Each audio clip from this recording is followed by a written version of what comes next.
puseurna syahadat nyaeta la ilaha illallah harita teh ngan teu acan tamat doraka temen lamun teu tamat ngabahasna.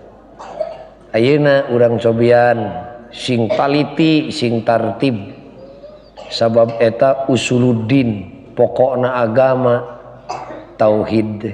Urang ngaji tauhid keun fikihna mah ku pangaresa abuya di dieu unggal jumaah sim kuring mah ngaji tauhid sabab setan dina zaman kiwari ngaruksak umat Islam teh tauhidna ngarah naon ngarah capek ibadahna tapi teu aya hargana di akhirat jaga.